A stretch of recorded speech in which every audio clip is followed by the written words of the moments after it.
What's going on, everybody? I want to let you all know that I am excited about doing Jay Mckinley Speaks over here on YouTube while we're on a hiatus for The Lamp is On.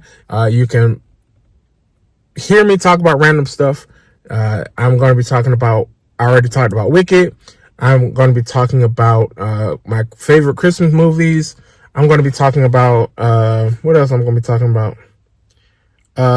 My guilty pleasure series and some more stuff. So why don't you go ahead and subscribe to YouTube, and you can also come over to Patreon for $5 a month and be a part of the inner circle, because why not? Why not? All right. So I hope you all are having a great day, and I hope you continue to have a great day. And if I can help you have an even greater day, why don't you become a part of the family? And let's have a great day together. All right. Y'all have a good one. See you in the next one.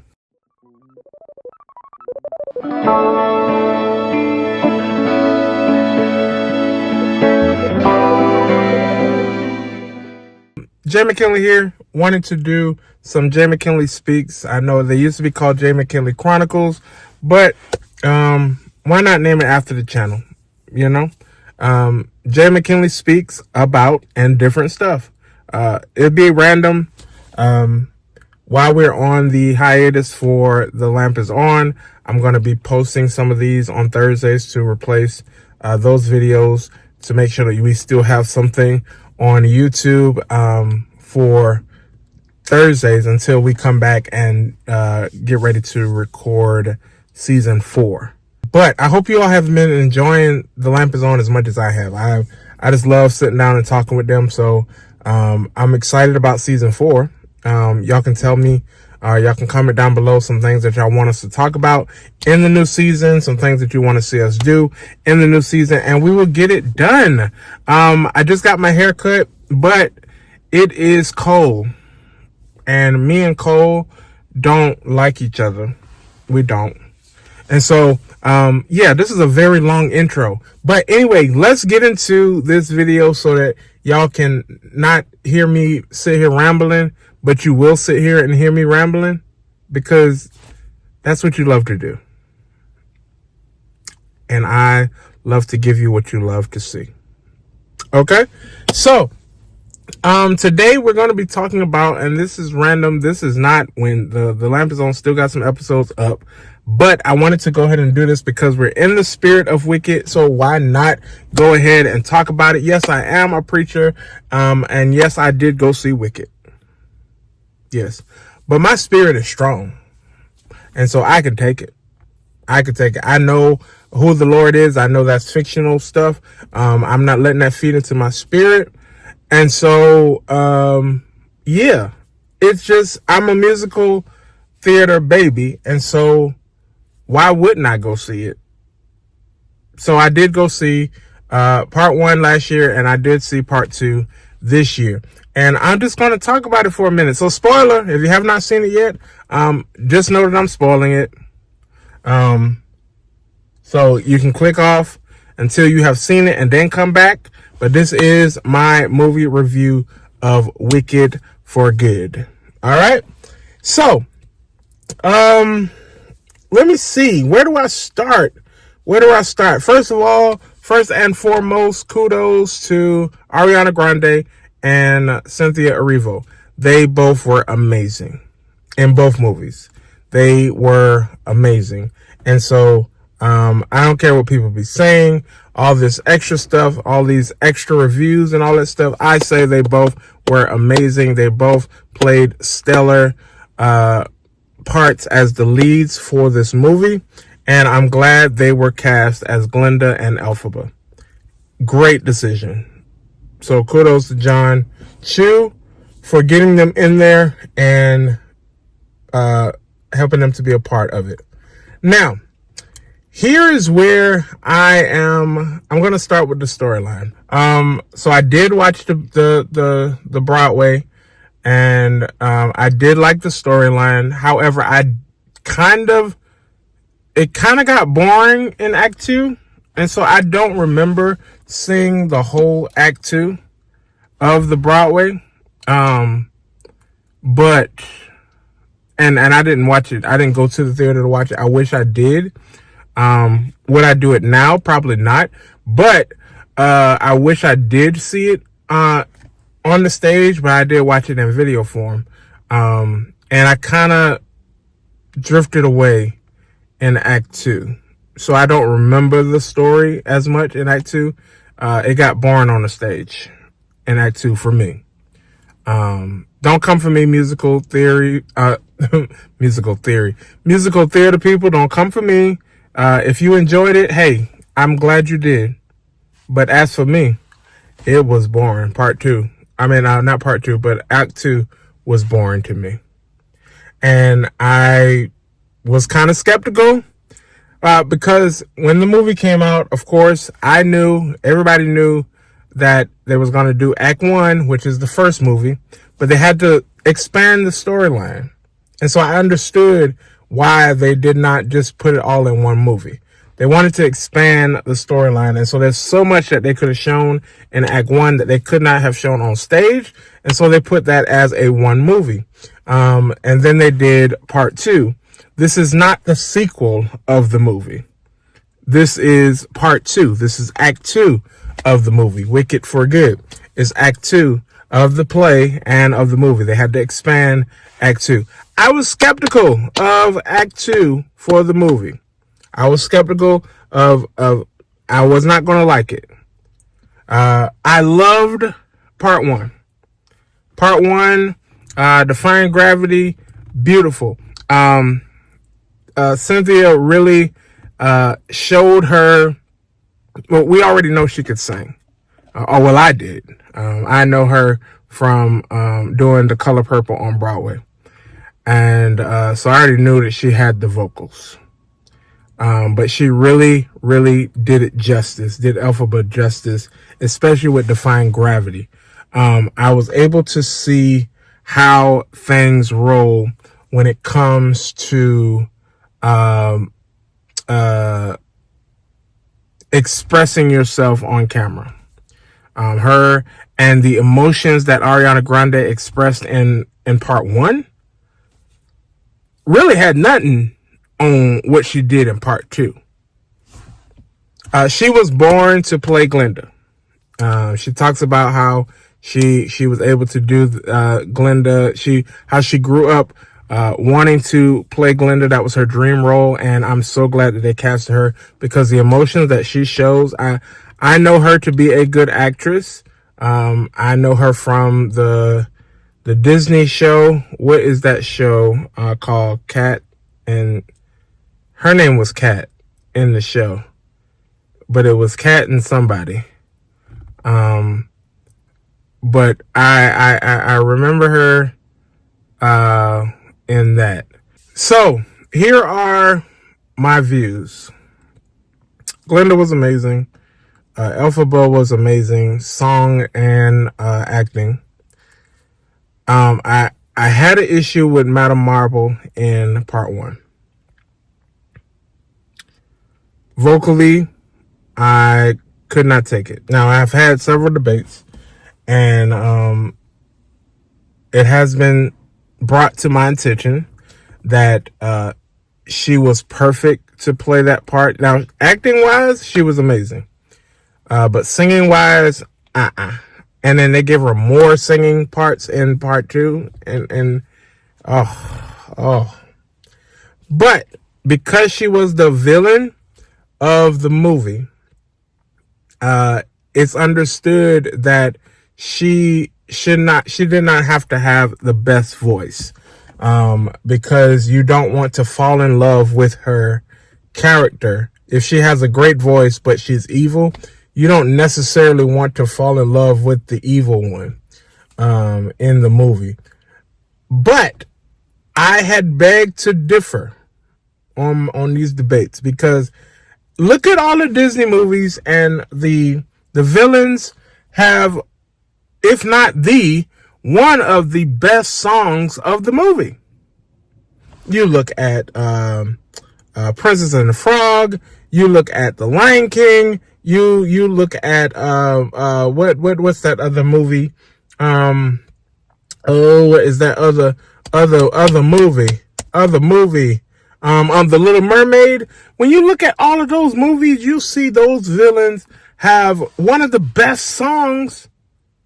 I know they're dark, but they some good songs. And they got some good singers singing them. But I can understand with this, a lot of people debated that Cheryl, I be wanting to call her Cheryl Pepsi Riley, but that's Tyler Perry. Cheryl Lee Ralph should have played Madame Marble.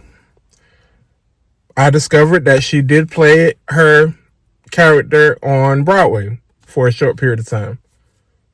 And I don't know how true it is if she auditioned for that part for the movie and did not get it. I can see her playing Madame Marble. Other people can't. Other people are saying no, she should not have played it because they want to keep her in the role of being that mother.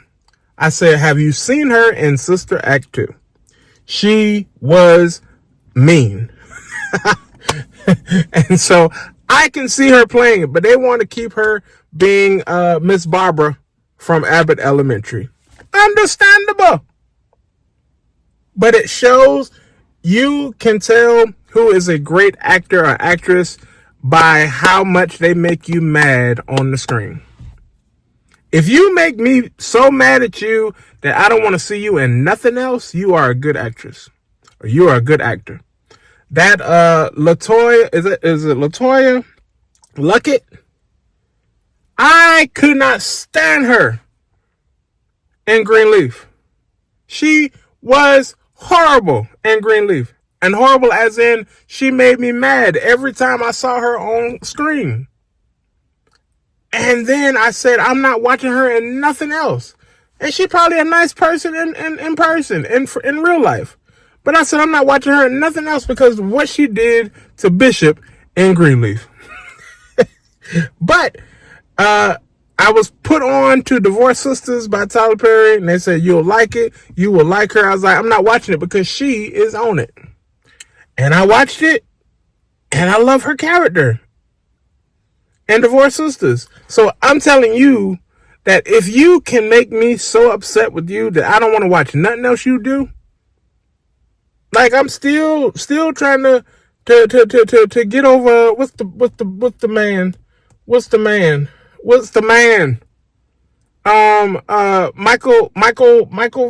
Michael Fox. What is his name? The guy with the eyes and y'all know who I'm talking about. The one that threw them kids out the window and For Color Girls. Him. I don't want to watch him do nothing else because that cruelty to children. That's all I'm saying. But anyway, I can understand why they did not want, or why they did not, because she said, I believe she said in her audition, or she said to the director, hey, I don't have a good singing voice. I don't have a good singing voice, so maybe you should not cast me for this. And he said, no, I want you to play this part. And maybe it worked. Her acting is amazing in part 1 and part 2. I don't like her because of what she did in part 2. I can't stand her. She is horrible. I'm glad I was able. A lot of times I don't like prequels, but this is not a prequel. This is just like a different story, a different side of the Wizard of Oz. But I'm glad I was able to really, they showed a different light because of what people portrayed. And I'm all over the place. Y'all know that about me. So just follow along. The way people have portrayed the Wicked Witch of the West and the way that they portrayed her in The Wizard of Oz made it seem like she was just mean and evil for no reason. But we were able to find out why she was mean and evil. Because of how the wizard blinded everybody to make it seem like the animals were bad, and make it seem like everybody follow him. Everything goes to him. All yellow roads lead to him. And so with that being said, it made it difficult. It made it very, very, very difficult for people to see past what he was doing, see past what Madame Marble was doing, see past what Glinda was doing. You know, if you watched one of the episodes of The Lamp is On, you saw that everybody was trying to gang up on me and say that Glinda was the villain. Glinda was not the villain. And I could say that over here because it's just me talking. Glinda was not the villain. I don't care what you say, how you say it, how you feel about it. Glinda was not the villain. She wasn't. She was not. She was just that atmosphere that she grew up in. She grew up in the princess era. She grew up where everything she wanted, she got. She grew up in the single household. She grew up with everybody telling her she's perfect. Her mom gassing her up. That's all she knew. So all she knew was to be popular. All she knew was to be the one that nobody was better than her. That's all she knew. She did not know the life of sharing a room. She did not know the life of being a part of something else that's bigger than her. She did not know how to be a true friend. So she had to learn all of that. So it took her being with Elphaba for her to learn how to be what she is or what she became. And so she had to learn it up until the death of Elphaba. She had to learn it up until that point. And so it's amazing how they told this story, how we were able to see how people changed. A lot of people did not like what they did with Buck character and how he was so angry and so mean after he was turned into the Tin Man. However, I loved it because it showed something different than what they showed with the Tin Man in The Wizard of Oz. They showed the Tin Man in The Wizard of Oz saying that when he said he didn't have a heart, he was sensitive and he wanted to find love. He wanted love. And so they used love for the heart. But when they took it from Bach and Wicked too, Wicked for Good, they showed him in the true sense of not having a heart. Like he was just angry and mean. And so when he looked up at Glinda, that was crazy. Now, the other villain is Nessa Rose. I don't speak death on nobody. But that house did fall on her. Because she was wrong for... I understand that she was angry with her sister and all that stuff. But they never had a sit down with each other.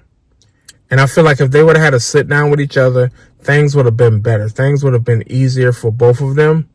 I don't think they've ever talked to each other, especially after the death of their father. And Elphaba actually had a right to be angry at her father.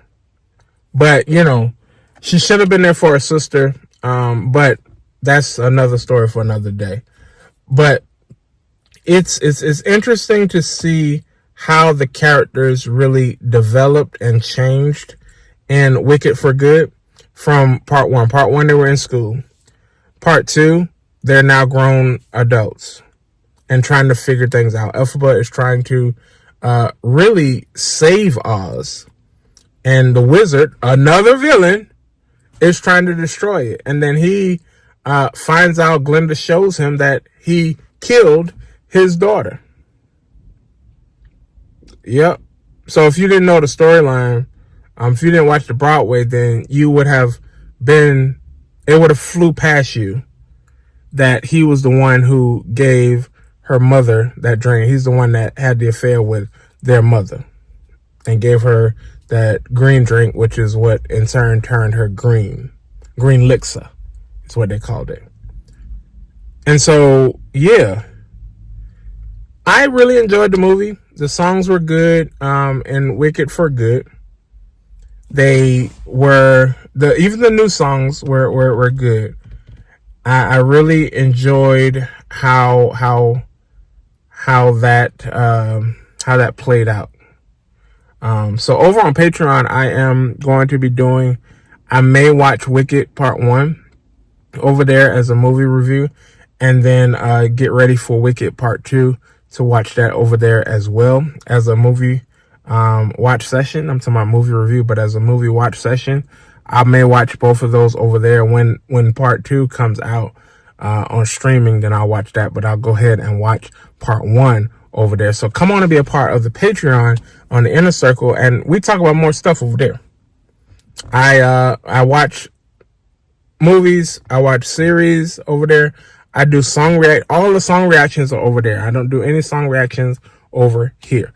And so I decided to give you all the full video of Jay Mckinley Speaks on YouTube.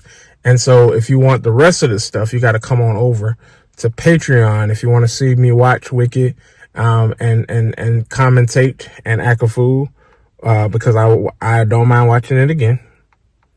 Yep, because I might see something that I did not see the first time I watched it. And I may watch the concert over there as well. They did a concert on Peacock.